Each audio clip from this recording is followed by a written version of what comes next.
दोस्तों नमस्कार।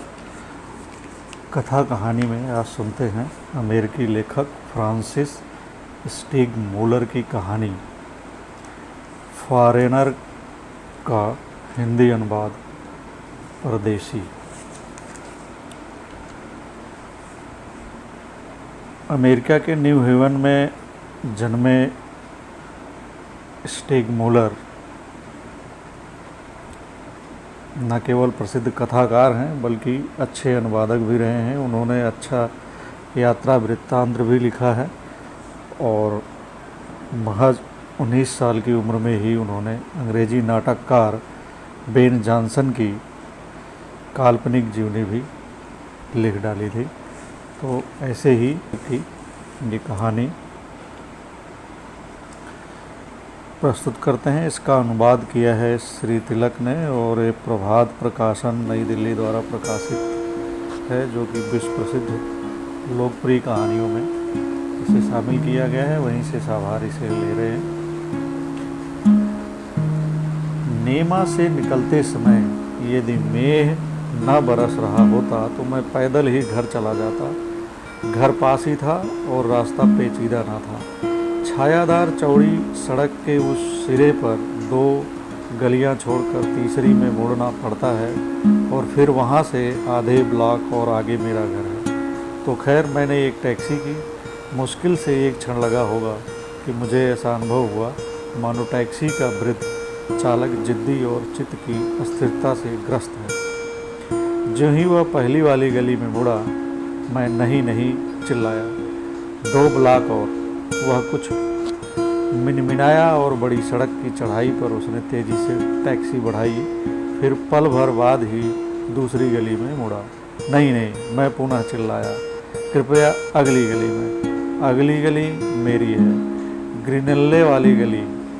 इस पर उसने टैक्सी घुमाई और मुझे अग्नेय नेत्रों से घूरा। फिर उसने गाड़ी आगे बढ़ाई। मेरी गली में वह बिल्कुल न घुमा और चौड़ी सड़क पर कुछ ऐसे ढंग से उसे दौड़ाने लगा मानो हमेशा के लिए यही रफ्तार रहेगी। अब आपने उसे पीछे छोड़ दिया। मैं चिल्लाया, आपको दाहिने घूमना था जैसा मैंने बताया था। मेहरबानी करके गाड़ी लौटाइए और मुझे ग्रिनेल्ले वाली गली में 31 नंबर ले चलिए। बुढ़े ड्राइवर ने गुर्राने जैसी आवाज़ की जिसे सुनकर मुझे घबराहट हुई। सड़क की चिकनी सतह पर उसने टैक्सी एकदम पीछे घुमाई और उसे तेज़ी से दौड़ा दिया। चौड़ी सड़क पार कर वह मेरी गली के मोड़ पर एक झटके से रुका। निकल जाओ, वह जैसे चीख उठा। गुस्से से उसका मुंह एकदम सुर्ख हो रहा था। फौरन निकल जाओ मेरी गाड़ी से, एकदम भी आगे न ले जाऊंगा। 3 दफ़ा तुमने मूर्ख जैसा व्यवहार किया है। 3 दफ़ा मुझे बुरी तरह बेइज्जत किया है। कह देता हूँ मेरी गाड़ी विदेशियों के लिए नहीं है। निकल जाओ अभी। ऐसी बारिश में मैं गुस्से में चिल्लाया, ऐसा कुछ न करूँगा। एक बार भी मैंने आपको बेइज्जत नहीं किया वहाँ से। 3 दफ़ा तो जाने दो। आपको मालूम है कि मैंने सिवाय इसके कि आपसे घर पहुँचाने का इसरार किया है और कुछ भी नहीं कहा। कृपया आप मुझे घर पर पहुँचा दीजिए, पीने के लिए खासी बख्शिश दे दूँगा। और भी विनम्र होकर मैंने कहा, और हम लोग दोस्ताना ढंग से एक दूसरे से विदा हो जाएंगे। बड़ी कठिनाई से उसने मेरी बात पूरी होने तक प्रतीक्षा की। निकल जाओ, वह चिल्लाया। मैं कहता हूँ निकल जाओ। तुमने बहुत बेइज्जत किया है और तुम्हें निकलना पड़ेगा। बारिश पर दृष्टि डालते हुए मैंने कहा, हरगिज न निकलूँगा। और वह शांत हो गया, किंतु बड़े अशुभ सूचक ढंग से। या तो आप मेरी टैक्सी छोड़िए, कुछ कहकर उसने और भी कर्कश स्वर में कहा, या फिर मैं आपको कोतवाली ले जाऊंगा और वहां आपसे इन तमाम बेइज्जती का हर्जाना तलब करूंगा। चुन लीजिए। ऐसे मौसम में मैंने उत्तर दिया, मुझे कुछ भी नहीं चुनना। खुशी से थाने चलो। और हम लोग थाने जा पहुँचे। थाना, जो मेरे घर से थोड़ी ही दूर था, मेरे लिए अपरिचित न था। इससे कम झगड़े तलब मामलों में मैं पहले भी कई बार वहां जा चुका था। जो ही मैं और टैक्सी ड्राइवर वहां साथ साथ दाखिल हुए, पुलिस अधिकारी ने, जो उस सुनसान कमरे में अपनी मेज़ से सटकर अफसरी ढंग से बैठा हुआ था, एक परिचित की भांति मेरा अभिवादन किया। नमस्कार महाशय, मुझे नाम से संबोधित करते हुए उसने कहा, मैं आपकी क्या सेवा कर सकता हूँ, आज्ञा दीजिए। किंतु वह बुढ़े ने, जिसके अभिवादन पर पुलिस अधिकारी ने मुश्किल से ही सिर हिलाया था, मुझे बोलने का अवसर ही न दिया। मैं हूँ जो कुछ कहना चाहता हूँ, बुढ़े ने उच्च स्वर में कहा। मुझे ही इस विदेशी के विरुद्ध शिकायत करनी है। 3 दफ़ा इसने मुझे बुरी तरह बेइज्जत किया है, 3 दफ़ा मेरे साथ मूर्ख जैसा व्यवहार किया है महाशय जी, 3 दफ़ा इसने मुझे बुरी तरह बेइज्जत किया है। मैं न्याय चाहता हूँ श्रीमान जी। पुलिस अधिकारी ने उसे टकटकी लगा कर देखा। पुलिस अफसर का चेहरा एकदम भाव शून्य था। मुझे लगा जैसे उसे भी मेरी ही तरह बुढ़े की हालत पर आश्चर्य हो रहा हो। फिर मेरी ओर घूरते हुए उसने पूछा कि क्या मैं शपथपूर्वक अपना बयान दूंगा। उसने एक कलम उठाया, एक बड़ी सी सादी किताब खोली और जो मैंने कहा उसे बड़ी खूबसूरत लिखावट में हल्के हाथ से लिखता गया। ड्राइवर को घर का पता देने की बात, 2 गलत मोड़, उसका बड़बड़ाना, मेरी सड़क का छूट जाना और अंतिम घटना, सभी को पुलिस अधिकारी ने ऐसे ढंग से लिखा जिसे फ्रांस के लोग स्पेंसरियन पद्धति कहते हैं।